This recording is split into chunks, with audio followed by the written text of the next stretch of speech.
Nous sommes ensemble depuis un peu plus d'une heure. Voici l'essentiel de 64 minutes préparé par David Gilberg et Olivier Moisan. Et cher François, je voudrais te remercier au nom de millions d'Allemands qui y sont très sensibles. C'est vraiment un très bel exemple de l'amitié franco-allemande. La chancelière avait dès hier mesuré l'émotion suscitée à travers toute l'Allemagne et c'est évidemment vers ce lycée de Alternamsi, petite ville du nord du pays, que beaucoup de regards se sont tournés. 16 élèves de l'établissement et 2 de leurs enseignants ont en effet perdu la vie hier alors qu'ils rentraient d'un échange scolaire en Catalogne.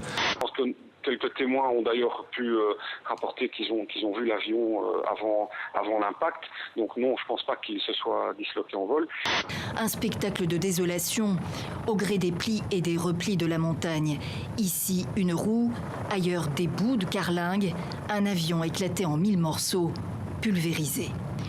Une boîte noire a d'ores et déjà été retrouvée. Elle est en ce moment exploitée. Ce n'est pas facile. Il faudra être patient. Une deuxième boîte noire est recherchée. Son enveloppe a été trouvée. Pas encore, hélas, la boîte noire elle-même. C'est très très embêtant parce qu'effectivement, si le contenu s'est désolidarisé de l'enveloppe, étant donné l'état des débris, on peut supposer qu'il a été extrêmement abîmé et qu'on ne saura pas, donc on n'aura pas les paramètres de vol, c'est-à-dire ce qui s'est passé techniquement au niveau de l'avion.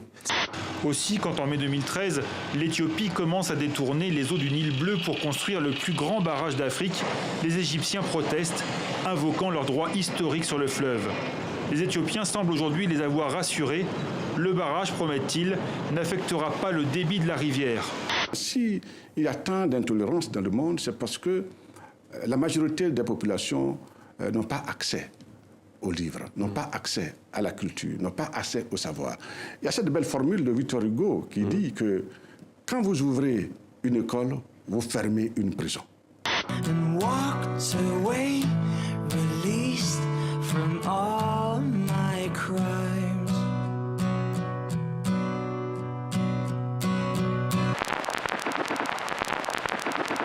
C'était 64 minutes. Le Monde en français, votre grande édition d'information. Merci à vous de l'avoir suivi. À demain sur TV5 Monde avec grand plaisir.